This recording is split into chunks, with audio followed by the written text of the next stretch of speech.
एक बार माता सीता और भगवान श्री राम अपने वनवास के बाद जंगल में भ्रमण कर रहे थे। जंगल के उस शांत वातावरण में जहां नदियों की कल कल ध्वनि और पत्तों की सरसराहट के अलावा कोई आवाज नहीं थी, माता सीता के हृदय में एक गूढ़ प्रश्न उठा। एक ऐसा प्रश्न जो शायद हर व्यक्ति के मन में कभी न कभी अवश्य उठता है। यह प्रश्न धर्म, कर्म और जीवन के सबसे बुनियादी सत्य को छूता है। प्रभु, जीवन में हर किसी के जन्मदाता होते हैं। हर विचार, हर कर्म का कोई न कोई कारण होता है, लेकिन पाप जो मानवता के पतन का कारण बनता है, उसका जन्मदाता कौन है? पाप का बाप कौन है? यह केवल एक प्रश्न नहीं था, यह धर्म के सबसे गहरे रहस्यों को जानने की जिज्ञासा थी। माता सीता ने वह पूछ लिया जो शायद युगों से अनुत्तरित था। भगवान श्री राम, जो धर्म, मर्यादा और सत्य के प्रतिरूप माने जाते हैं, मुस्कुराए। उनके भीतर का ज्ञान, उनकी साधना, उनके अनुभव इस प्रश्न का उत्तर देने को तत्पर थे। लेकिन यह उत्तर केवल शब्दों का खेल नहीं था, यह उत्तर जीवन का सबसे बड़ा सत्य था। क्या पाप का कोई पिता होता है? क्या यह केवल कर्म का परिणाम है या इसके पीछे भी कोई शक्ति है? और यदि है तो वह कौन है? श्री राम के उत्तर ने न केवल माता सीता बल्कि आज तक मानवता को इस प्रश्न का समाधान दिया है। भगवान श्री राम फिर से एक प्यारी मुस्कान में माता सीता के कहा, हे प्रिय है, आपके सारे सवालों का जवाब एक कथा के माध्यम से दूंगा, और ये कथा जो व्यक्ति पूरा सुनेगा वो अपने हर पाप से मुक्त हो जाएगा। तब माता सीता कहती है, हे प्राणनाथ, मैं इस कथा को पूरा सुनूंगी, कृपया अपनी इस कथा को आरंभ करे। तब भगवान श्री राम अपनी कथा आरंभ करते हैं। बहुत समय पहले की बात है। एक छोटे से गांव में एक निर्धन बस्ती थी। उस बस्ती में 3 मुख्य घर थे। पहला घर एक दर्जी का था, दूसरा एक गरीब लकड़हारे का और तीसरा तेल बेचने वाले का। बस्ती के पास ही एक बनिए की दुकान भी थी। इस तरह बस्ती में छोटे छोटे कई घर और दुकानें बनी हुई थीं। लकड़हारा बहुत वृद्ध और दुर्बल हो चुका था। उसके पास न तो शक्ति थी और न ही कोई विशेष आमदनी का साधन। उसकी पत्नी पहले चक्की में गेहूं, मिर्च और दाल पीसकर कुछ मजदूरी कर लेती थी, लेकिन अब उसे खांसी की बीमारी ने जकड़ लिया था। वैद्य जी ने उसे चक्की चलाने से मना कर दिया था, क्योंकि मेहनत करने पर उसकी तबीयत और बिगड़ जाती थी। लकड़हारे को भगवान ने बेटा तो नहीं दिया था, लेकिन उसकी 2 प्यारी बेटियां थीं, शाजिया और नाजिया। दोनों बेटियां अपनी माता पिता से अत्यंत स्नेह करती थीं। जब उन्होंने देखा कि उनकी मां अब काम करने में असमर्थ हो गई है, तो उन्होंने अपने पिता से कहा, पिताजी, आप चिंता न करें, हम चक्की में अनाज और मसाले पीस लिया करेंगे। मां की तबीयत खराब है तो हम उनका काम संभालेंगे। लकड़हारे को अपनी बेटियों की यह बात सुनकर संतोष तो हुआ, लेकिन उसने कहा, मेरी बच्चियों, तुम अभी बहुत छोटी हो, यह काम मेहनत वाला है। अगर तुम्हें भी खांसी हो गई तो क्या होगा? पर भगवान की मर्जी के आगे हम कुछ कर भी तो नहीं सकते। लकड़हारे की इस निर्धनता और कठिनाई का हाल पूरे गांव में किसी को पता नहीं था। केवल दर्जी, जो उनका पड़ोसी था, उनकी हालत से भली भांति परिचित था। एक दिन उसने लकड़हारे को बुलाकर कहा, भाई, मैं तुम्हारी परेशानी समझता हूं। मेरे पास बहुत सिलाई का काम आता है, जिसे मैं अकेले पूरा नहीं कर पाता। अगर तुम बुरा ना मानो तो मैं थोड़ा बहुत काम तुम्हारी बेटियों को दे दिया करूं। वे कपड़े सिलकर मुझे वापस दे देंगी और इससे तुम्हें कुछ आमदनी हो जाएगी। लकड़हारे की आंखों में आभार के आंसू आ गए। उसने दर्जी का हाथ पकड़कर कहा, भाई, तुमने हमारी मदद का कितना अच्छा रास्ता निकाला। तुम्हारा यह उपकार मैं कभी नहीं भूलूंगा। दर्जी ने मुस्कुराते हुए कहा, मुझे तो यह मेरी पत्नी से पता चला कि तुम्हारी बेटियां कपड़े सिलने का शौक रखती हैं। मैंने सोचा इससे उनका शौक भी पूरा हो जाएगा और तुम्हें थोड़ी आमदनी भी हो जाएगी। ये 2 कमीजों का कपड़ा ले जाओ और इसे सिलकर मुझे वापस दे देना। लकड़हारा खुशी खुशी घर लौटा और अपनी बेटियों को कपड़ा देते हुए बोला, बेटियों, भगवान ने हमारे लिए एक रास्ता खोल दिया है। दर्जी ने हमें 2 कमीजों का काम दिया है। अगर तुम इसे अच्छी तरह सिल दोगी तो वह और काम देगा। शाजिया और नाजिया यह सुनकर बहुत प्रसन्न हुई। उन्होंने अपने काम में जी जान लगा दी और रात भर मेहनत करके कपड़े सिल दिए। अगले दिन लकड़हारा उन कपड़ों को लेकर दर्जी के पास गया। दर्जी सिलाई देखकर बहुत प्रसन्न हुआ और तुरंत ही मजदूरी के रूप में 1.5 रुपए दिए। साथ ही उसने और 2 कमीजों का कपड़ा भी दे दिया। अब शाजिया और नाजिया हर समय सिलाई में व्यस्त रहने लगीं। उनकी मेहनत रंग लाई। धीरे धीरे उनकी परेशानियां कम होने लगीं और घर में सुख शांति आने लगी। एक दिन अचानक गांव में भारी बारिश हुई। गलियों में कीचड़ भर गया। सुबह सूरज उगा और उसकी तपिश से बहुत सा पानी सूख गया, लेकिन कुछ जगहों पर अब भी कीचड़ जमा था। दोपहर के समय लकड़हारे के दरवाजे पर एक साधु ने आवाज लगाई, हे दीनदयाल, भूखे साधु को कुछ अन्न का प्रसाद मिल जाए। लकड़हारे ने दरवाजा खोलकर कहा, बाबा थोड़ी देर रुको, घर में कुछ तैयारी कर लें, फिर आपको भीतर बिठाकर आदरपूर्वक भोजन कराएंगे। साधु ने कहा, बेटा तुम्हारा कल्याण हो, लेकिन क्यों कष्ट करते हो, मैं यहीं दरवाजे पर ही बैठकर खा लूंगा। लकड़हारे ने उत्तर दिया, बाबा यह भगवान का दिया अन्न है, इसे ससम्मान ग्रहण करना चाहिए। तभी भीतर से शाजिया ने आवाज दी, पिताजी हमने पर्दा कर लिया है, बाबा को अंदर ले आइए। लकड़हारा साधु को अपने आंगन में ले गया। साधु के जूते और पांव कीचड़ से सने हुए थे। लकड़हारे ने कहा, बाबा आपके पांव बहुत गंदे हो गए हैं, बारिश के कारण रास्ते में कीचड़ भर गया है। साधु बोले, हां बेटा, इस ओर पहली बार आया हूं, यहां कीचड़ और गंदगी देखकर मन व्यथित हो गया, लेकिन यहां के लोग कैसे रहते हैं? लकड़हारे ने उत्तर दिया, बाबा यह गरीबों की बस्ती है, यहां गंदगी और कीचड़ के बीच ही हमारा जीवन बीतता है।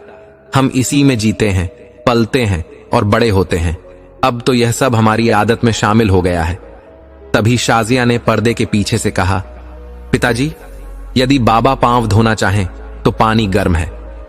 लकड़हारे ने कहा, हां बेटी, 1 लोटा पानी ले आओ, बाबा के पांव धुल जाएंगे, फिर आराम से भोजन करेंगे। साधु ने कहा, भगवान तुम्हारा भला करें, तुम बड़े ही नेक दिल लोग हो। शाजिया एक मोटी चादर में लिपटी हुई हाथ में गर्म पानी का लोटा लेकर आई। उसने कहा, बाबा जूते उतार दीजिए, मैं आपके पांव धो देती हूं। साधु ने जूते उतारते हुए कहा, बेटी लोटा मुझे दे दो, मैं स्वयं ही पांव धो लूंगा। शाजिया ने मुस्कुराते हुए कहा, नहीं बाबा, यह सेवा करना हमारा कर्तव्य है। और उसने कपड़ा पानी में भिगोकर श्रद्धा से उनके पांव धो दिए। फिर उसने साधु के हाथ धुलवाए और जूते उठाकर धूप में रख दिए। जब साधु चारपाई पर बैठ गए तब नाजिया गर्मागर्म खड़ी और मक्के की रोटी लेकर आई। साधु ने भोजन देखकर कहा, सुभान अल्लाह, कितनी स्नेह से परोसा है, भगवान तुम्हें सदा सुख समृद्धि प्रदान करें। साधु ने भगवान का नाम लेकर भोजन किया। इस बीच शाजिया ने उनके जूते साफ करके धूप में सुखा दिए। भोजन के बाद साधु ने कहा, बेटा यह सत्य है कि गरीब ही गरीब की कद्र करता है, मुझे नहीं लगा था कि मेरी इतनी सेवा होगी। शाजिया ने विनम्रता से उत्तर दिया, बाबा जिनके पास धन होता है वे इस रोटी का मोल नहीं समझते, लेकिन हमने सूखी रोटी खाकर दिन गुजारे हैं, इसीलिए हमें इसका महत्व पता है। जब किसी को खिलाते हैं तो आदर और प्रेम से ही खिलाना चाहिए। साधु ने हाथ जोड़कर कहा, अब मुझे आज्ञा दो, मैं चलूं। लकड़हारे ने कहा, बाबा धूप में कुछ देर आराम कर लीजिए, आपके जूते अभी गीले हैं, उन्हें पहनकर निकलोगे तो सेहत खराब हो जाएगी, जब वे सूख जाएंगे तब आप अपनी राह पकड़ लेना। फकीर के जाने के बाद घर में एक विचित्र माहौल था। वह चारपाई पर लेट गया और घर के भीतर दर्जी की दोनों बेटियां कपड़े सिलने में लग गईं। इसी दौरान दर्जी का बेटा, जिसका नाम मुंतज था, बाहर के संसार में अपनी राह पर चल रहा था, लेकिन यह राह सही नहीं थी। दर्जी और उसकी पत्नी ने बेटे को सही दिशा देने की बहुत कोशिश की, लेकिन मुंतज ने कभी कपड़ा सिलाई नहीं सीखी, न ही उसे पढ़ाई लिखाई में कोई रुचि थी। उसे तो पढ़ाई से मानो बैर था। पहले वह गली मोहल्ले में गुल्ली डंडा खेलता, फिर पतंग उड़ाने में मग्न हो गया। कुछ समय बाद उसने कबूतर पालने शुरू किए और कबूतरों को बेचने लगा। पर यह सब धीरे धीरे एक और आदत में बदल गया, जुआ खेलने की। जुए में वह ऐसा निपुण हो गया कि बड़े बड़े जुआरी उसे उस्ताद कहने लगे। कुछ तो उसे खलीफा भी पुकारते। वह शायद ही कभी हारता था। हर रोज कुछ न कुछ धन जीत कर ही घर लौटता। लेकिन एक विचित्र बात यह थी कि जुए में जीता हुआ सारा पैसा वह अपनी मां को सौंप देता था। दर्जी जब बेटे को डांटता तो उसकी मां उसे बचाने लगती। वह कहती, जुआ खेलता है तो क्या, कम से कम वह घर पैसे लेकर तो आता है। अगर तुम्हारी कमाई का सहारा नहीं होता तो उसकी चमड़ी उधेड़ देना, लेकिन आज के बाद मेरे बेटे को कुछ मत कहना। दर्जी अपनी पत्नी के आगे खामोश हो जाता, लेकिन जब कभी भूलवश उसे कुछ कह देता तो उसकी पत्नी पीछे पड़ जाती और झगड़े का अंत नहीं होता। एक दिन उसकी पत्नी ने दर्जी से कहा, अब बेटा सयाना हो गया है, हमें उसका रिश्ता तय कर देना चाहिए। बहू घर आएगी तो मुझे भी कुछ आराम मिलेगा और बेटा भी शायद सुधर जाएगा। दर्जी बोला, मैंने तो एक बार नूर तेली से कहा था कि मुंतज को अपना दामाद बना लो। उसने साफ मना कर दिया और कहा कि जुआरी को दामाद बनाकर अपनी बेटी को कुएं में क्यों धकेल दूं। मुझे लगता है कि और भी लोग ऐसा ही जवाब देंगे। यह सुनकर उसकी पत्नी भड़क उठी, अरे वह नूर तेली कौन होता है? खुद तो अफीम बेचकर जेल काट चुका है और आज मेरे बेटे को बेइज्जत कर रहा है। मैं उसके घर की तरफ देखना भी पाप समझती हूं। दर्जी ने कहा, तो फिर किसी और घर में बात कर लो। मेरा भी यही मानना है कि जब तक उसकी शादी नहीं होगी वह सुधरेगा नहीं। उसकी पत्नी बोली, मेरे ख्याल से तुम लक्कड़ के घर बात करो। उसकी दोनों बेटियां सुंदर और गुणवान हैं। वे कैसे सुंदर कपड़े सिलती हैं, तुमने देखा नहीं? अगर उनमें से एक हमारे घर आ जाएगी तो उनके घर का पैसा भी हमारे काम आएगा। दर्जी ने कहा, यह विचार वास्तव में शुभ है। मैं कल ही लकड़हारे से इस बारे में बात करूंगा। मुझे भरोसा है कि वह जरूर राजी हो जाएगा। दर्जी की पत्नी बोली, क्यों नहीं होगा? यह तो उसकी किस्मत की बात होगी। भूखे नंगे की बेटी को और कौन मांगेगा? दर्जी ने हामी भरते हुए कहा, ठीक है, मैं कल उससे बात करता हूं। अगले दिन जब बूढ़ा लकड़हारा दर्जी की दुकान पर आया तो दर्जी ने रिश्ते की बात छेड़ी। लकड़हारे ने कहा, भाई जमाल, किसी की औलाद के बारे में कुछ कहना अच्छी बात नहीं होती, लेकिन चुप भी नहीं रहा जा सकता। तुम्हारा बेटा मुंतज जुआरियों का उस्ताद और खलीफा कहलाता है। इतनी कम उम्र में इतना बड़ा जुआरी बन जाना कोई मामूली बात नहीं। जुआरी अपनी संपत्ति तो छोड़ो, अपने परिवार तक को दांव पर लगा देते हैं। अगर तुम उसे यह आदत छुड़वा दो तो मुझे रिश्ता मंजूर है, वरना मैं अपनी बेटी को इस तरह आग में नहीं झोंक सकता। दर्जी इन बातों पर चुप रह गया, लेकिन उसकी पत्नी जो पर्दे के पीछे खड़ी थी यह सब सुन रही थी। वह गुस्से से बोली, बड़े मियां, क्यों मेरे बेटे को बेइज्जत कर रहे हो? वह जुए में हार कर नहीं, जीत कर आता है। जितना वह एक दिन में कमाता है उतना तो तुम हफ्ते भर में भी नहीं कमा पाते। हमने सोचा था कि यह रिश्ता होगा तो तुम्हारी बेटी की जिंदगी बन जाएगी, लेकिन तुम तो जैसे उसके दुश्मन बन गए हो, साफ इनकार कर रहे हो। भला अपनी बेटी का कोई बुरा चाहता है? लकड़हारे ने शांत स्वर में कहा, बेटी का कोई बुरा नहीं चाहता बहन। इसी वजह से मैं अपनी बेटी का हाथ एक जुआरी के हाथ में नहीं देना चाहता। दर्जी की पत्नी का गुस्सा बढ़ गया। उसने कहा, जाओ अपने घर खुश रहो। अब से हम तुम्हारी बेटियों को सिलाई का काम नहीं देंगे। हमें तो तुम्हारी गरीबी पर तरस आ गया था, लेकिन तुम्हें अपनी औकात का अंदाजा ही नहीं। लकड़हारे ने उठते हुए कहा, ईश्वर तुम्हें सही राह दिखाए। हमारा पालनहार भगवान है, वही हमारे लिए कोई और रास्ता बनाएगा। यह कहकर लकड़हारा वहां से चला गया। उस दिन से दर्जी ने लकड़हारे को सिलाई का काम देना बंद कर दिया। लकड़हारे के घर पर फिर से तंगी के दिन आ गए। जो थोड़ा बहुत धन बचा था उसी में वे रोटी और चटनी खाकर भगवान का आभार व्यक्त करते। एक दिन फिर वही फकीर लकड़हारे के दरवाजे पर आया। उसकी आवाज सुनकर लकड़हारे की बेटियां शाजिया और नाजिया बोली, अब्बा, वही बाबा आए हैं, उन्हें अंदर बुलाकर खाना खिला दीजिए। लकड़हारा बोला, बेटी, उस दिन तो कड़ी और मक्के की रोटी थी, आज तो रूखी सूखी रोटी है, क्या कहेगा वह? नाजिया ने कहा, अब्बा, वह भी हमारी तरह ही गरीब है, कुछ नहीं कहेगा। दरवाजे पर आया सवाली खाली हाथ नहीं लौटना चाहिए। लकड़हारा बेटियों की बात सुनकर बोला, ठीक कहती हो बेटी। उसने फकीर को अंदर बुलाया और आंगन में चारपाई पर बैठा दिया। लकड़हारे ने फकीर को गौर से देखा। उसे याद आया कि कुछ दिन पहले जब यह फकीर आया था उसकी दाढ़ी पूरी तरह काली थी, लेकिन आज उसकी दाढ़ी में एक भी काला बाल नहीं बचा था। वह आश्चर्य से बोला, बाबा, उस दिन आपकी दाढ़ी में एक भी सफेद बाल नहीं था, आज तो पूरी सफेद हो गई है, ऐसा कैसे हुआ? फकीर मुस्कुराया और कहा, यह ईश्वर की लीला है, इसमें हमारा या तुम्हारा कोई हस्तक्षेप नहीं। समय का यह रंग है, संसार में तो दिल तक बदल जाते हैं। इतने में लकड़हारे की बेटी शाजिया ने अंदर से आवाज लगाई, अब्बा, खाना खा लीजिए। लकड़हारे ने कहा, हाँ बेटी, मैं तो भूल ही गया था। फिर वह पानी का लोटा और चंगेरी, बांस की टोकरी लेकर आया। उसने फकीर के हाथ धुलवाए और कहा, बाबा, ईश्वर का नाम लेकर भोजन शुरू कीजिए। फकीर ने चंगेरी में देखा तो उसमें एक बांसी, सूखी रोटी और थोड़ी सी चटनी रखी थी। उसने भगवान का नाम लेकर पहला कौर मुंह में डाला, गले में अटक गया तो पानी का घूंट पिया। लकड़हारे ने चिंता जताते हुए कहा, बाबा, शायद यह रोटी आपसे खाई न जाए, आज ताजा रोटी नहीं बनी।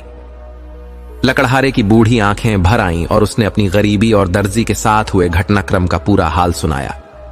फकीर ने सुनकर कहा, भाई, तुमने बहुत अच्छा किया जो अपनी बेटी को गलत इंसान के साथ बांधने से इनकार कर दिया। इंसान चाहे गरीब हो, लेकिन उसका चरित्र पवित्र होना चाहिए। जुआ खेलना पाप है। यह न केवल कानून के खिलाफ है, बल्कि आत्मा के लिए भी विष है। लकड़हारा सहमति जताते हुए बोला, बाबा, ऐसा इंसान हमारी बेटी का सम्मान नहीं कर सकता। हमारे पड़ोसी तेली ने भी ऐसा ही किया। किसी बुरे व्यक्ति के साथ अपनी बेटी का रिश्ता जोड़ना आत्मघात है। फकीर ने अपने फटे पुराने कोट की जेब से 10 से 15 चांदी के सिक्के निकाले और लकड़हारे की ओर बढ़ाते हुए कहा, यह तुम्हारे काम आएंगे। लकड़हारे ने हाथ जोड़कर मना किया, बाबा, घर आए मेहमान से धन लेना ठीक नहीं। फकीर ने कहा, बेटा, यह दान ईश्वर का आदेश है। मेरे पास पत्नी या बच्चे नहीं हैं। ये सिक्के मेरे किसी काम के नहीं, लेकिन तुम्हारे परिवार के लिए यह वरदान बन सकते हैं। गरीब ही गरीब के काम आता है, इसे अपना समझकर ग्रहण करो। लकड़हारे ने सिक्के लेने से मना किया, लेकिन फकीर ने उन्हें जबरदस्ती उसकी झोली में डालते हुए कहा, इन रुपयों को भगवान का प्रसाद समझो। मैं चलता हूं, बुरा मत मानना, इनका सदुपयोग करना। फकीर यह कहकर चला गया। नाजिया ने उत्साह से कहा, अब्बा, फकीर बाबा ने तो बहुत सारे रुपए दे दिए। शाजिया बोली, लेकिन अजीब बात है, उनके पास इतने रुपए होते हुए भी वे मांग कर खाते हैं। लकड़हारे ने समझाया, बेटी, किसी के बारे में ऐसी बातें करना उचित नहीं। फकीर ने ईश्वर की प्रेरणा से यह किया है। इतने में लकड़हारे की पत्नी अंदर से खांसते हुए आई और बोली, क्या बातें हो रही हैं, जैसे मैं घर में हूं ही नहीं। लकड़हारे ने उसे फकीर का हाल सुनाया और सिक्के उसे दे दिए। नाजिया ने अपनी मां के गले में बाहें डालकर कहा, अम्मा, मुझे दूध पिए हुए बहुत दिन हो गए हैं। आज तो मैं दूध जरूर पीऊंगी, इतने सारे रुपए हैं। शाजिया बोली, और मैं दूध में जलेबियां डालूंगी। लकड़हारे ने हंसते हुए कहा, अच्छा, फिर हमारे लिए थोड़ा सा हलवा बना देना। उसकी पत्नी ने मुस्कुराते हुए कहा, हाँ, सब कुछ होगा, पहले दम तो लो, बाजार से सब सामान ले आओ, फिर सब कुछ बन जाएगा। नाजिया ने चहकते हुए पूछा, और अम्मा, तुम क्या खाओगी? लकड़हारे की पत्नी खांसते हुए बोली, बेटी, मेरे लिए तो बस हकीम से खांसी की दवा ले आना। मेरी खांसी ठीक हो जाएगी तो सब अच्छा लगेगा। लकड़हारे ने मुस्कुराते हुए कहा, हाँ हाँ, क्यों नहीं, सबसे पहले तुम्हारे लिए दवा ही लाऊंगा। थोड़ी देर बाद लकड़हारा घर से निकला। करीब 1.5 घंटे में वह हकीम जी से खांसी की दवा लेकर लौटा। साथ ही वह बाजार से सूजी, घी और जलेबियां भी खरीद लाया। घर लौटने पर उसकी पत्नी ने पूछा, इतनी देर कहां लगा दी? लकड़हारे ने जवाब दिया, यह सब चीजें मैं दूर की दुकानों से लाया हूं। अगर अपनी बस्ती की दुकानों से लेता तो लोग तरह तरह की बातें बनाते। अब किसी को खबर भी नहीं होगी कि हमने क्या खरीदा और क्या खा रहे हैं। इसके बाद वह बर्तन उठाकर दूध लेने चला गया। दूध वाले की दुकान पास में थी, लेकिन लकड़हारे को उस पर विश्वास नहीं था, क्योंकि वह पानी मिलाकर दूध बेचता था। इसलिए वह दूर गोटिया मोहल्ले गया और वहां से दूध खरीद कर लाया। जब वह लौट रहा था तो उसने देखा कि दर्जी के घर के सामने भारी भीड़ जमा थी। पूरा मोहल्ला वहां इकट्ठा था। लकड़हारा चिंतित होकर पास गया और एक व्यक्ति से पूछा, क्या हुआ भाई, ये भीड़ क्यों है? उसने जवाब दिया, बड़े मियां, दर्जी का बेटा मुंतज जुआ खेलता था। आज पुलिस उसे गिरफ्तार करने आई है। वह घर में छिपा हुआ है और सिपाही उसे ढूंढ रहे हैं। तेली, जो वहीं खड़ा था, अपनी मूंछों पर ताव देते हुए बोला, हम पहले ही कहते थे कि जुआ खेलना पाप है। आज देख लो, मुंतज पकड़ा जाएगा। लकड़हारा वहां अधिक देर नहीं ठहरा और अपने घर लौट आया। घर पहुंचने पर नाजिया ने पूछा, अब्बा, यह बाहर क्या शोर है? लकड़हारे ने बताया, बेटी, पुलिस मुंतज को गिरफ्तार करने आई है। वह घर में छिप गया है और सिपाही उसे तलाश रहे हैं। नाजिया बोली, ईश्वर की लीला देखो, वह फकीर बाबा कितने पहुंचे हुए लगते थे। उन्होंने कहा था कि जुआ खेलना पाप है और पुलिस उसे गिरफ्तार कर सकती है। देखो, उनकी बात सच हो गई। शाजिया ने कहा, सभी फकीर भीख मांगने वाले नहीं होते, उनमें कुछ भगवान के प्रिय भक्त भी होते हैं। यह फकीर जरूर कोई नेक आत्मा था। उसकी वाणी सत्य हो गई। तभी लकड़हारे की पत्नी बोली, बाहर जाकर देखो क्या हो रहा है। लकड़हारा बाहर निकला और देखा कि पुलिस मुंतज को रस्सी से बांध कर खड़ी थी। दर्जी हाथ जोड़कर मिन्नत कर रहा था, इसे माफ कर दीजिए, यह मेरा इकलौता बेटा है, इसके बिना मैं पागल हो जाऊंगा, यह अब कभी जुआ नहीं खेलेगा। पुलिस अधिकारी ने मूंछों पर हाथ फेरते हुए कहा, अगर पागल हो जाओगे तो पागल खाने भेज देंगे, पहले इस बारे में सोचा क्यों नहीं? और जब इसे बचाना था तो छुपाया क्यों? इसके बाद उसने सिपाहियों को आदेश दिया, ले चलो इस जुआरी लड़के को। दर्जी की पत्नी फूट फूट कर रोने लगी और दर्जी गिड़गिड़ाते हुए मोहल्ले वालों से मदद मांगने लगा, लेकिन कोई भी उसकी मदद को आगे नहीं आया। सभी मुंतज को पापी और गलत नजर से देखते थे। शाम को जौहर की पूजा के बाद लकड़हारे की बेटियों ने मिठाई बनाने की तैयारी शुरू की। नाजिया ने लकड़हारे के लिए मीठा हलवा बनाया। शाजिया ने जलेबियां एक प्याले में डाल दी। नाजिया ने दूध गर्म कर अपने प्याले में लिया। संध्या का समय था। लकड़हारा अपने आंगन में चारपाई पर बैठा हुआ मीठा हलवा खा रहा था। उसकी पत्नी पास ही बैठी थी और शाजिया दूध और जलेबियां खा रही थी। तभी दरवाजे की कुंडी खटकी और दर्जी की पत्नी अंदर आई। उसने जो हलवा और दूध जलेबियां देखी तो तमतमाते हुए बोली, अरे, पड़ोस में मातम हो रहा है और तुम लोग यहां स्वादिष्ट भोजन का आनंद ले रहे हो। तुम्हें तो जैसे इसी दिन का इंतजार था। लकड़हारे ने शांत स्वर में कहा, बहन, भगवान न करे कि किसी के घर मातम हो। यह जुआ है और मुंतज को उसकी सजा मिल रही है। उसने कोई हत्या नहीं की है जो उसे फांसी पर चढ़ा दिया जाएगा। आओ, तुम भी हमारे साथ हलवा खाओ। दर्जी की पत्नी गुस्से से बोली, हां, तुम तो यही चाहते हो कि वह फांसी पर चढ़ जाए। भगवान से यही प्रार्थना करो। लकड़हारे की पत्नी ने दृढ़ता से कहा, बहन, तुम यहां कोई बात करने आई हो या झगड़ा करने? तुम्हारे बेटे की गलतियों के लिए हम क्यों दोषी बने? पहले अपनी घर की हालत देखो। दर्जी की पत्नी ने गिड़गिड़ाते हुए कहा, बहन, बुरा वक्त पड़ोसियों के सहारे ही कटता है। अगर काजी की अदालत में तुम लोग यह कह दो कि हमारा लड़का नेक और शरीफ है तो शायद उसे सजा से बचाया जा सके। लकड़हारे ने शांत भाव से उत्तर दिया, यह झूठ बोलने के लिए तुम किसी और का सहारा लो। हमारी गरीबी में तुमने कभी मदद की होगी, उसका आभार है, लेकिन हम झूठी गवाही देकर अपना धर्म भ्रष्ट नहीं करेंगे। शाजिया ने तपाक से कहा, हमें तुम्हारे काम की जरूरत नहीं है। झूठ बोलने से तो हमारी आत्मा अपवित्र हो जाएगी। इसी दौरान नाजिया अंदर कमरे में दूध पीने बैठी थी। दूध थोड़ा गर्म था, इसलिए वह फूंक मार मार कर ठंडा कर रही थी। तभी उसने देखा कि पुराने संदूक के पास से एक नाग रेंगता हुआ कमरे में आ गया। वह कुंडली मारकर फन उठाकर बैठ गया। नाजिया का दिल तेजी से धड़कने लगा। वह भयभीत थी, लेकिन नाग के इतने पास होने के कारण वह उठकर भाग नहीं सकी। अपनी हिम्मत जुटाकर उसने दूध का प्याला उठाया और नाग के सामने ले गई। नाग ने तुरंत अपना फन झुकाया और प्याले में मुंह डालकर सारा दूध पी गया। नाजिया ने सोचा, बेचारा भूखा है, इसे थोड़ा और दूध पिला दूं। वह धीरे धीरे रसोई में गई और वहां से दूध निकालकर वापस आई। इस बार उसने दूध में शक्कर भी मिला दी। उसने नाग को फिर दूध पिलाया। नाग ने इसे भी पी लिया और फिर वैसे ही शांत बैठा रहा। नाजिया ने अपने भीतर भय को शांत करते हुए कहा, यह अब भी भूखा है। वह फिर रसोई में गई और जो दूध बचा था उसे भी ले आई। नाग को पिलाने के बाद उसने कहा, अब तुम्हें और दूध नहीं है, अब कृपया यहां से चले जाओ। नाजिया अपने डर और उलझन से भरी हुई थी। उसकी पूरी देह पसीने से तरबतर थी और दिल तेजी से धड़क रहा था। नाग मानो उसकी बात समझ गया हो, धीरे धीरे रेंगता हुआ संदूक के पीछे चला गया और वहां छिप गया। नाजिया ने सोचा, उसे वहां से बाहर निकालना होगा, वरना अगर वह रात में किसी को डस ले तो क्या होगा। डरते डरते वह संदूक के पास गई और सावधानी पूर्वक उसे हटाया, लेकिन नाग वहां नहीं था। उसने ध्यान से देखा, जमीन पर न तो कोई बिल था, न ही कोई सुराख। यह देख वह और भी घबरा गई। हे भगवान, यह क्या चमत्कार है? यह नाग था या कोई दिव्य लीला? डरी सहमी नाजिया कमरे से बाहर आई।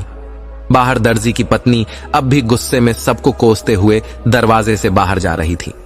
शाजिया ने नाजिया से कहा, देखो दूध ठंडा हो रहा है, थोड़ा सा अम्मा को भी दे दो। नाजिया ने बात छुपाते हुए कहा, दूध तो मैंने पी लिया, अम्मा के लिए कल अब्बा और ले आएंगे। शाजिया बोली, तो तुमने अकेले सारा दूध पी लिया? उसकी मां ने टोका, बेटी ऐसा मत कहो, न जाने कितने दिनों बाद बेचारी ने दूध पिया है, अगर सारा पी लिया तो क्या हुआ? नाजिया चुप रही। उसके मन में एक द्वंद्व चल रहा था। वह सोच रही थी, अगर मैं सबको बता दूं कि संदूक के पीछे नाग था तो सब डर जाएंगे और कमरे में कोई सोएगा नहीं, लेकिन अगर मैं चुप रहती हूं तो कहीं नाग किसी को डस ना ले। फिर उसे याद आया कि उसने नाग को भरपूर दूध पिलाया था। वह भूखा नहीं होगा और गहरी नींद सोएगा, लेकिन अगर वह कल फिर दूध मांगने आया तो मैं कहां से दूंगी?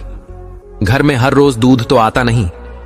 नाजिया ने खुद को समझाया, कल की चिंता आज क्यों करूं, भगवान सबकी रक्षा करेंगे। रात को सब उसी कमरे में सो गए। नाजिया की कई बार नींद टूटी। हर बार वह किसी अद्भुत प्रकाश वाले आकृति को महसूस करती या उस नाग की छवि देखती। सुबह उसकी आंख सबसे पहले खुली, जबकि वह आमतौर पर सबसे देर से उठती थी। जब वह उठने लगी तो उसकी पसलियों के पास कुछ सख्त चीज लगी। वह घबराकर बैठ गई। देखा, बिस्तर पर चमचमाती हुई अशर्फियां, सोने के सिक्के पड़ी थीं। उन्हें देखकर उसकी आंखें चमक उठीं।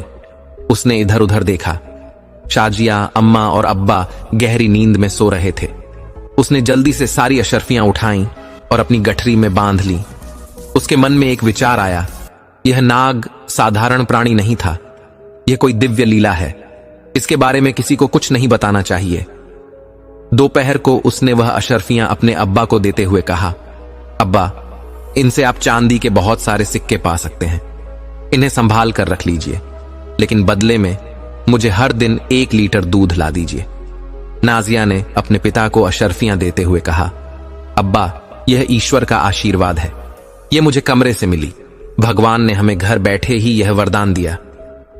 लकड़हारे ने अशर्फियों को ध्यान से देखते हुए कहा, बेटी, यदि यह हमें घर में ही मिली है तो निश्चित ही यह भगवान की कृपा और उस संत फकीर की दिव्य आशीर्वाद का फल है। इधर मुंतज और उसके साथियों को काजी ने 6 महीने की कैद की सजा सुना दी। अदालत में यह सुनकर दर्जी और उसके रिश्तेदारों के आंसू बह निकले। उन्होंने काजी के सामने हाथ जोड़कर मिन्नतें की, लेकिन काजी का निर्णय अटल था। उसने कहा, अगर तुम लोग यहां से तुरंत नहीं जाओगे तो मुंतज की सजा और बढ़ा दी जाएगी।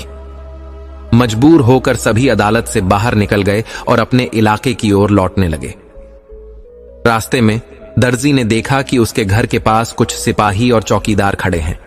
उनके पास सुंदर घोड़े और एक पालकी थी। पालकी के पास 8 कहार खड़े थे, जिन्होंने उजली वर्दियां पहन रखी थीं।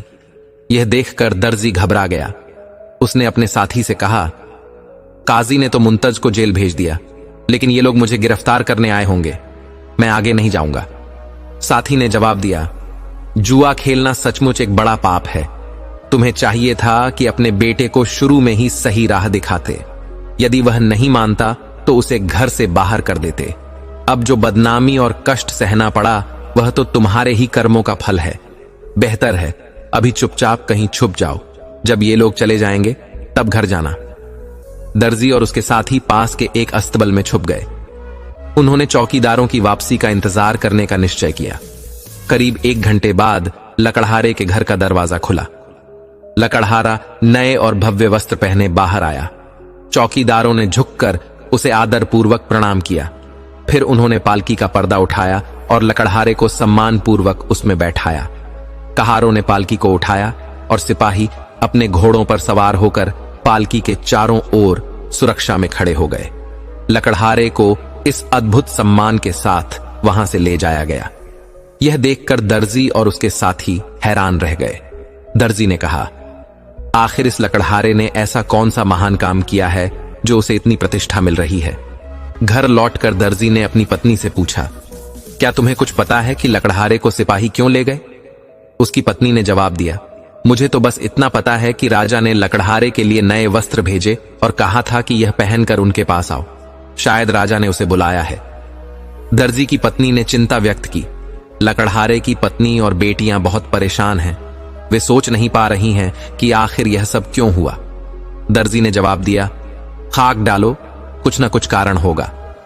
फिर उसने अपनी पत्नी को अदालत का पूरा किस्सा सुनाया कि कैसे मुंतज और उसके साथियों को 6 महीने की जेल हो गई है।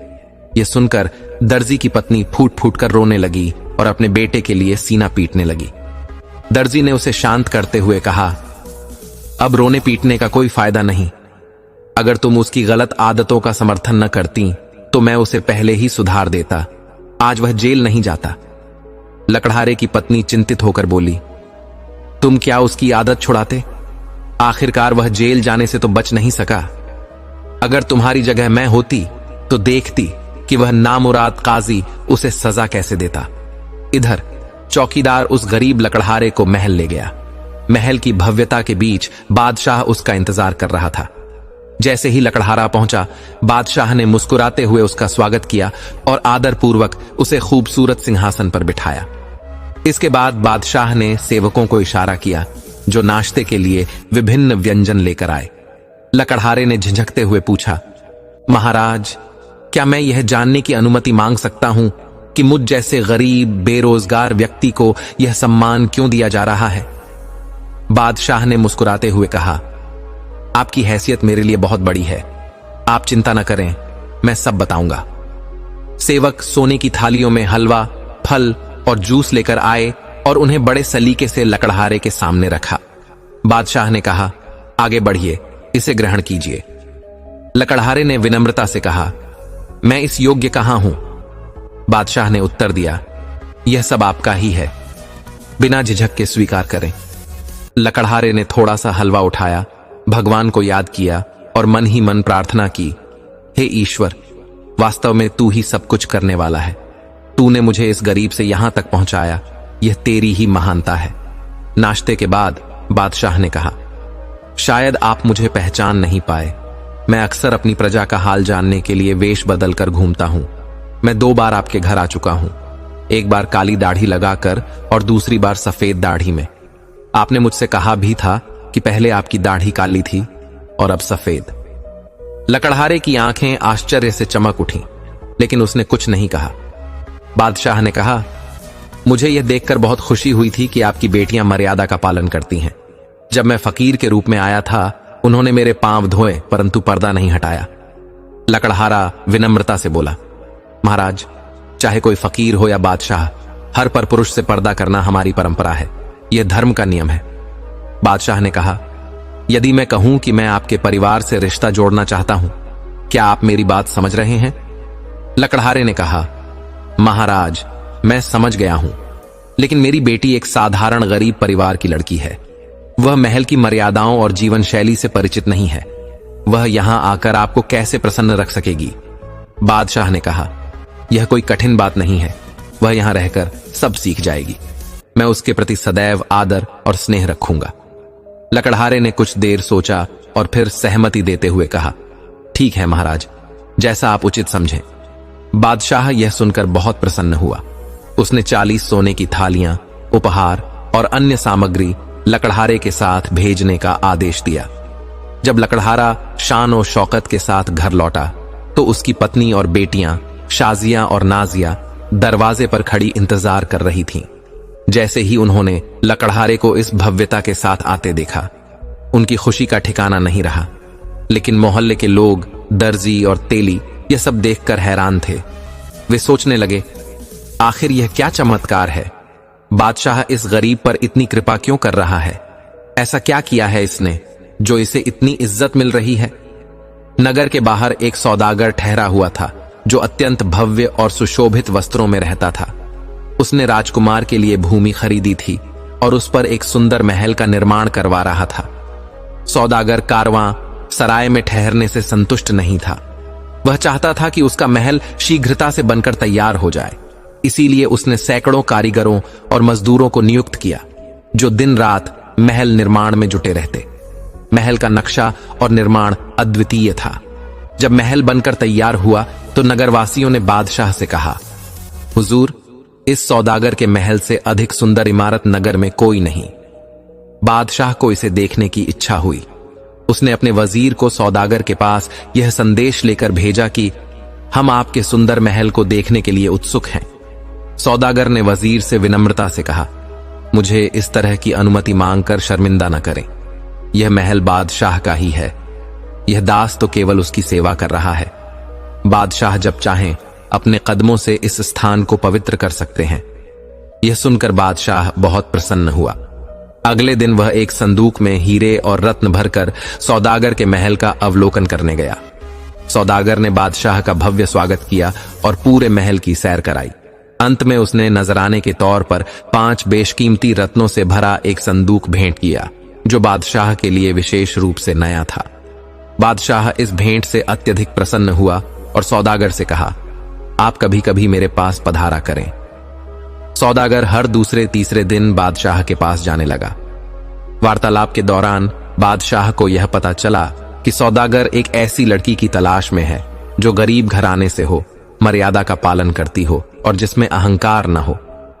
यह सुनते ही बादशाह को गरीब लकड़हारे और उसकी बेटियों की याद आई। उसने सोचा, बड़ी बेटी का रिश्ता तो मैंने स्वयं के लिए तय कर लिया है। यदि छोटी बेटी का विवाह इस सौदागर के साथ हो जाए तो यह सर्वोत्तम होगा। बादशाह ने लकड़हारे को बुलवाकर अपनी योजना बताई। सौदागर ने तुरंत प्रसन्नता व्यक्त की और कहा, महाराज, आपकी यह प्रस्तावना मेरे लिए सौभाग्य की बात है। लकड़हारा विनम्रता से बोला, हम तो तुच्छ प्राणी हैं। हमारी तो यही प्रार्थना है कि हमारी बेटियां सदैव सुखी और सम्मानित रहें। कुछ ही दिनों में शाजिया और नाजिया दोनों बहनों का विवाह बड़ी धूमधाम से संपन्न हुआ। शादी के बाद बादशाह ने लकड़हारे और उसकी पत्नी की सेवा के लिए 2 दास और 2 दासियों को नियुक्त किया। इसके अलावा उनके लिए एक स्थायी वजीफा भी तय कर दिया। लकड़हारे के जीवन के कठिन दिन समाप्त हो गए। अब वह और उसकी पत्नी सम्मान और सुखपूर्वक जीवन बिताने लगे। बस्ती के सभी लोग उनकी प्रतिष्ठा करने लगे और उनके प्रति आदर भाव रखने लगे। दर्जी, जो अपने बेटे मुंतज की जेल में सजा काटने से व्यथित था, एक दिन लकड़हारे से आकर बोला, आपके एक इशारे से मेरा बेटा रिहा हो सकता है। मैं वादा करता हूं कि वह फिर कभी जुआ नहीं खेलेगा। यदि उसने दोबारा ऐसा किया तो आपकी शिकायत पर उसे फांसी तक चढ़ा दिया जाएगा। लकड़हारे को दर्जी की हालत पर दया आ गई। उसने बादशाह से विनती की और मुंतज को जेल से आजाद करवा दिया। मुंतज की रिहाई से दर्जी के घर में खुशियां लौट आईं। दर्जी और उसकी पत्नी भगवान का आभार मानते हुए अत्यंत प्रसन्न हुए। इधर बादशाह की पहली रानी मल्लिका जहां आरा बहुत उदास हो गई। उसने कभी सोचा भी नहीं था कि बादशाह दूसरी शादी करेगा। उसे विश्वास था कि बादशाह सिर्फ उसी से प्रेम करता है और न्यायप्रिय है। लेकिन जब अचानक बादशाह ने लकड़हारे की बेटी शाजिया से विवाह कर लिया तो जहां आरा ने स्वयं को उपेक्षित और अपमानित महसूस किया। उसने अपनी साज सज्जा और कीमती पोशाकें छोड़ दी। वह महल के भोग विलास से दूर हो गई और सादे भोजन पर रहने लगी। हालांकि बादशाह उसके साथ पहले की तरह ध्यान और सम्मान से पेश आता था, लेकिन मल्लिका का चेहरा उदासी से भरा रहता था। आखिरकार उसने एक दिन अपने आप से कहा, मैं इस तरह कब तक दुख सहूंगी। मुझे ऐसी योजना बनानी चाहिए जिससे बादशाह शाजिया को महल से निकाल दे। जहां आरा ने 2 कनीजों को अपनी योजना में शामिल किया। उसने उन्हें सिखाया कि वे शाजिया के पास जाकर उसे गलत सलाह दें और उसे बादशाह की नजरों में गिराने की कोशिश करें। लेकिन शाजिया समझदार और विनम्र स्वभाव की थी। वह कनीजों की बातें सुनकर सोचती, बादशाह ने मुझसे ऐसी कोई उम्मीद नहीं की, तो फिर मैं ऐसा क्यों करूं? वह उन बातों को अनसुना कर देती। जब मल्लिका जहां आरा की यह योजना असफल हो गई तो उसने एक नई चाल चली। उसने एक गुलाम को 100 अशर्फियां देकर उसे एक संदूक थमाया और कुछ निर्देश देकर उसे महल से भेज दिया। गुलाम जब महल से निकल रहा था, उसी समय बादशाह महल में प्रवेश कर रहा था। उसने देखा कि गुलाम संदूक छुपा कर ले जा रहा है। बादशाह ने उसे रोका और पूछा, यह संदूक कहां ले जा रहे हो? गुलाम ने जवाब दिया, जहां पनाह, यह संदूक छोटी मलिका शाजिया ने मुझे दिया है और कहा है कि इसे उनके पिता को पहुंचा दूं। बादशाह ने संदूक को अपने हाथ में लिया और तुरंत शाजिया के पास पहुंचा। उसने पूछा, शाजिया, यह संदूक तुमने गुलाम के हाथ अपने पिता के लिए भेजा है। यह उचित नहीं है। तुम्हें जो कुछ भी भेजना है वह सम्मान पूर्वक भेजना चाहिए। शाजिया हैरानी से बोली, महाराज, यह झूठ है। मैंने किसी गुलाम को कुछ नहीं दिया। बादशाह ने तुरंत गुलाम को बुलाया और सख्त लहजे में कहा, सच सच बताओ, यह संदूक तुम्हें किसने दिया? यदि तुमने झूठ बोला तो तुम्हारी जान नहीं बचेगी। गुलाम डर गया। वह तुरंत बादशाह के चरणों में गिर पड़ा और रोते हुए कहा, जहां पनाह, यह थैला छोटी मलिका शाजिया ने दिया है। मैं झूठ हरगिज नहीं बोलता। गुलाम ने कहा, जबकि सच्चाई यह थी कि यह थैला बड़ी मलिका जहां आरा ने दिया था ताकि शाजिया को बदनाम किया जा सके। बादशाह ने गुस्से में थैला एक तरफ फेंक दिया और गुलाम से कहा, जाओ, बाहर निकलो। गुलाम के जाते ही शाजिया ने शांत स्वर में कहा, यह तो मेरे ख्वाबों ख्याल में भी नहीं था कि महल के अदने से गुलाम भी झूठ बोल सकते हैं। बादशाह, जो पहले से ही असमंजस में था, शाजिया की बात का कोई जवाब दिए बिना बिस्तर पर लेट गया। वह सोच रहा था, आखिर असली साजिश क्या है, लेकिन वह किसी निष्कर्ष पर नहीं पहुंच सका। दूसरी ओर सौदागर के पास दौलत और वैभव की कोई कमी नहीं थी। उसके पास इतने बेशकीमती हीरे जवाहरात थे कि वे बादशाह को भी मात दे सकते थे। नाजिया, जो सौदागर की पत्नी थी, अब किसी मल्लिका से कम नहीं लगती थी। वह पूरी तरह से आराम और समृद्धि के जीवन का आनंद ले रही थी। नाजिया कभी कभी अपनी बड़ी बहन शाजिया से मिलने महल आती और हर बार एक नई और अनोखी कीमती वस्तु तोहफे में लेकर आती। इन वस्तुओं को देखकर बादशाह चकित रह जाता। हालांकि वह भी शाजिया को अमूल्य उपहार देता था, लेकिन नाजिया के उपहारों के सामने वे फीके लगते थे। आखिरकार बादशाह ने अपने 5-6 खास आदमी दूसरे राज्यों में भेजे और उनसे अद्भुत और दुर्लभ वस्तुएं मंगवाईं। उसने इन वस्तुओं को शाजिया और नाजिया के लिए सुरक्षित रखा। यह बात जहां आरा को कनीजों के माध्यम से पता चल गई। वह समझ गई कि ये सारी वस्तुएं नाजिया को खुश करने के लिए मंगवाई गई हैं। उसने एक अवसर पाकर इन वस्तुओं में से एक संदूक निकाल लिया। उस संदूक में एक खूबसूरत गुड़िया रखी थी। गुड़िया की विशेषता यह थी कि जैसे ही संदूक खोला जाता, वह अपने हाथ में पहनी सोने की नाजुक और खूबसूरत अंगूठी को सामने कर देती, मानो इसे पेश कर रही हो। जहां आरा ने वह कीमती अंगूठी निकाल ली और उसकी जगह एक साधारण सोने की अंगूठी रख दी। फिर उसने संदूक को एक कनीज के हाथ नाजिया के पास यह संदेश देकर भेजा, जब आप महल पधारें तो बादशाह सलामत के सामने इस संदूक को प्रस्तुत करें। कनीज ने संदूक नाजिया को दिया और संदेश देकर लौट गई। नाजिया ने संदूक केवल सौदागर को दिखाया और कहा, यह संदूक शाजिया आप ही ने भेजा है। सौदागर ने तुरंत कहा, मुझे यकीन नहीं होता कि तुम्हारी बहन ऐसा कर सकती है। यह साजिश लगती है। नाजिया परेशान हो गई और बोली, मैं कल महल जाऊंगी और खुद उनसे पूछूंगी। वह सारी रात बेचैन रही, क्योंकि उसे अपनी बहन से ऐसी उम्मीद नहीं थी। सुबह होते ही वह संदूक लेकर महल पहुंची। महल पहुंचने पर उसने देखा कि बादशाह उसी समय शाजिया के कमरे में थे। नाजिया ने उन्हें सलाम किया और शाजिया से कहा, आपने यह संदूक कल मेरे पास क्यों भेजा? शाजिया हैरानी से बोली, नहीं बहन, मैंने यह संदूक नहीं भेजा, बल्कि मैंने इसे कभी देखा भी नहीं। बादशाह ने तुरंत संदूक अपने हाथ में लिया और उसे खोला। जब उसने देखा कि अंगूठी बदली हुई है तो उसे बहुत गुस्सा आया। उसने तुरंत सभी कनीजों को बुलाया और नाजिया से कहा, इनमें से पहचानो कि तुम्हारे पास कौन गई थी। नाजिया ने तुरंत एक कनीज को पहचान लिया और कहा, यह वही कनीज है। बादशाह ने कनीज नरगिस को अपने पास बुलाकर सख्त स्वर में पूछा, सच सच बताओ, यह संदूक तुम्हें किसने दी थी? अगर झूठ बोला तो सारा जीवन कैद में गुजारना पड़ेगा। बादशाह ने खड़ी आवाज में कहा। नरगिस ने हाथ जोड़ते हुए कहा, जहां पनाह, मेरी जान प्यारी है, मैं झूठ नहीं बोलूंगी। यह संदूक मुझे छोटी मलिका शाजिया ने दी थी और कहा था कि इसे उनकी बहन तक पहुंचा दूं और बादशाह के सामने इसे तोहफे के रूप में पेश करने का पैगाम दूं। बादशाह ने गुस्से में शाजिया की ओर देखा। शाजिया शांत स्वभाव में बोली, यह झूठ बोल रही है, मैंने इसे कभी देखा भी नहीं। बादशाह ने नरगिस को जाने का आदेश दिया और कहा, मैं हैरान हूं कि यह मामूली कनीज मेरे सामने झूठ बोलने की जुर्रत कैसे कर सकती है। शाजिया ने कहा, इसका मतलब है कि मैंने आपसे झूठ बोला। सच्चाई का फैसला सिर्फ भगवान कर सकते हैं। हमने हमेशा झूठ, फरेब और ईर्ष्या से दूरी बनाई है। उसी समय 2 कनीज दौड़ती हुई आईं और हांफते हुए बोलीं, बादशाह सलामत, एक विशाल नाग नरगिस को लिपट गया है, कृपया उसे बचा लीजिए। नाजिया ने कहा, यह झूठ बोलने की सजा है। बादशाह, शाजिया और नाजिया तुरंत वहां पहुंचे।